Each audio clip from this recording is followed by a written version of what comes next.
ආයුබෝවන් කොහොමද ඉතින්? සුබම සුබ දවසක් අදත් ඔබට. අපි ඕනෑම කෙනෙක්ට දුෂ්කර කාලයක් එන්න පුළුවන්නේ. ඒ වගේ කාලවලදී මහපාරේ නිදා ගන්න උනත් අපිට සිද්ධ වෙනවා. ඉතින් යාළුවනේ මේ වගේ කාලවලදී ලැබෙන ආහාර සහ මුදල් නැවත යථා තත්වයටපත් වෙන්න ඔවුන්ට උදව් වෙනවා. ඒ කොහොම වුණත් සමහර වෙලාවට මේ දුප්පත් මිනිසුන් අපි දකින තරම් දුප්පතුන්නන් නෙවෙයි.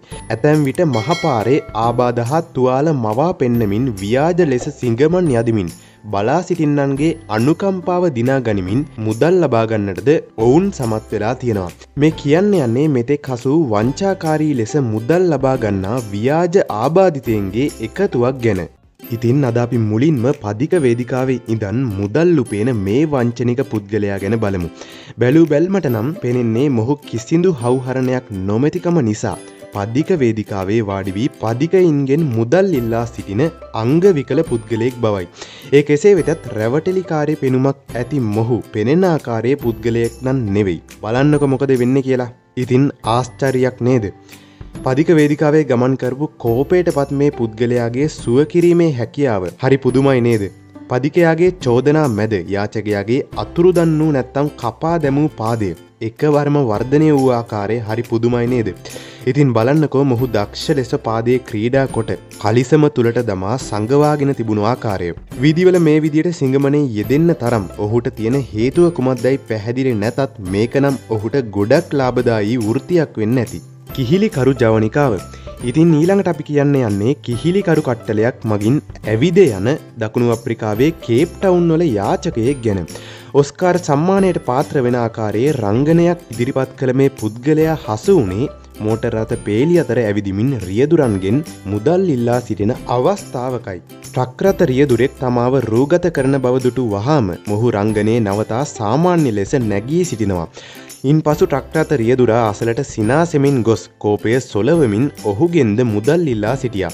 පුදුමේ නම් ට්‍රක් රථ රියදුරාත් මොහුට ආධාරයක් ලබා දී යන්නට දීමයි. ඒකට හේතුව වංචනික ක්‍රියාව අසු වුණාට පස්සේ එය පිළිගනිමින් ඔහුගේ හැසිරීමේ තිබුණු අවංකකම වෙන්න පුළුවන්. නිකන් ඉන්න වෙලාවට ගේ ඇතුලේ ඉඳන් ක්‍රිකට් පුහුණු වෙන්න කැමතිද? මොකක්? ගේ ඇතුලේ ඉඳන් ක්‍රිකට් ප්‍රැක්ටිස් කරන්න පුළුවන්ද? මේ උපකරණයෙන් ක්‍රිකට් ක්‍රීඩා කරන්න කැමති ඔබේ දරුවාට නිවසේ ඉඳන් ලෙහෙසියෙන්ම පුහුණු වීම කරන්න පුළුවන්. ක්‍රිකට් විතරක් නෙමෙයි, ටෙනිස් ක්‍රීඩා කරන්න කැමති අයට මේ උපකරණයෙන් ලෙහෙසියෙන්ම තනියෙන් පුහුණු වෙන්න පුළුවන්. ඉතින් ගේ ඇතුළට වෙලා ෆෝන් ඔබ ඉන්න ඔයාගේ දරුවාටත් අරන් දෙන්න කියාපු උපකරණයක් තමයි මේ self practice cricket training tool එක. ඉතින් ඇයි තවත් බලන් ඉන්නේ? showfacilon.lk අපේ වෙබ් අඩවිය හරහා හෝ 076 595 98 76 අපගේ දුරකථන අංකය හරහා දැන්ම ඇනවුම් කර ඔබේ නිවසටම ගෙන්වා ගන්න. පිය පුතු බැඳීම.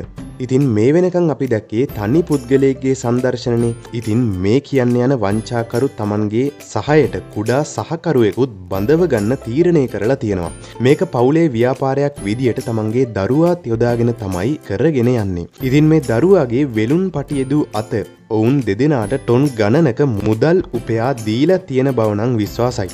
ඔවුන්ගේ මේ ක්‍රියාව ගැන සැක සිතූ පුද්ගලයෙක් දරුවාගේ වෙලුන් පටි ඉවත් කර සැබෑ තුවාලයක් දැයි පෙන්නන ලෙස ඉල්ලීමක් කරනවා. එහිදී දැකගන්න ලැබුණේ දරුවාගේ අතේ කිසිදු තුවාලයක් නොමැති බවත් එය සම්පූර්ණයෙන්ම නිරෝගී හා ක්‍රියාකාරී අතක් බවයි.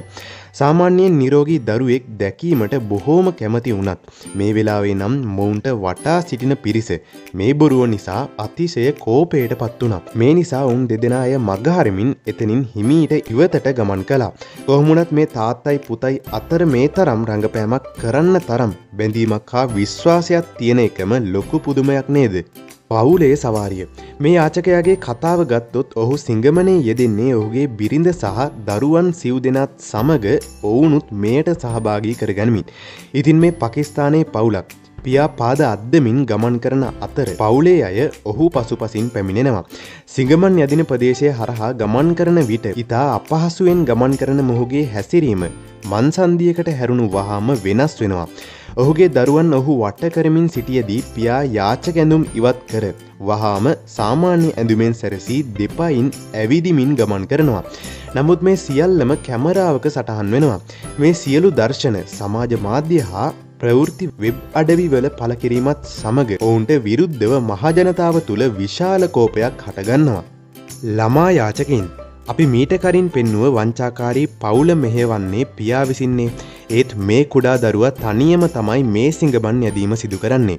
ඉතා පොඩි වයසක වුණත් වයසට වඩා මුහුකුරා ගිය ඔහුගේ මේ රංගපෑම බලන්නකෝ. අවාසනාවන්ත ලෙස මෙතනින් ගිය සෙබලෙකුට මොහුගේ මේ රංගපෑම අසු වෙනවා. කලින් නැගිටින්න බැරුව හිටිය මේ දරුවා සෙබලා විසින් බොරුව හෙළි කරාට පසුව අපූරුවට ඇවිදගෙන යන විදිහ බලන්නකෝ. ඉතින් මොහු විතරක් නෙවෙයි මේ යෞවනයාත් මේ වගේම සිදුවීමකට මුහුණ දුන්නා. පොලිස් නිලධාරීන් පිරිසක් ඔහු අසලින් යන අවස්ථාවක ඔවුන් මොහුගේ රහස අනාවරණය කරගත්තා. ඉතින් මේ යාචක දරුවා යම් මුදලක් ඔවුන්ගෙන් ඉල්ලා සිටියා.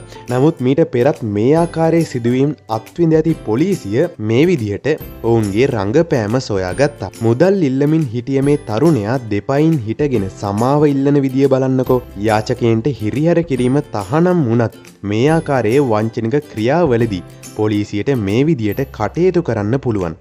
ඔන්න ඉතින් දැන් අපි කුඩා වංචනිකයන්ගේ සිට අමතර මුදලක් ඉල්ලා සිටින නිව්යෝර්ක්කි වයස්ගත යාචකයෙක් වෙත යොමු වෙමු. නිව්යෝර්ක් කියන්නේ ගොඩක් කාර්යබහුල නගරයක්නේ. 2012 වර්ෂයේදී නිව්යෝර්ක්කි ගබඩා හා සුඛෝපභෝගී නිවාස පිහිටා ඇති මැන්හන් වල 5 වන වීදියේ යම් අමුතු දෙයක් සිදු වෙමින් තිබුණා. කොන්ද කුද ගැහුණු ස්කාෆයකින් හිස වසාගත් වයස්ගත මේ කාන්තාව සිඟමන් යදමින් සිටියා.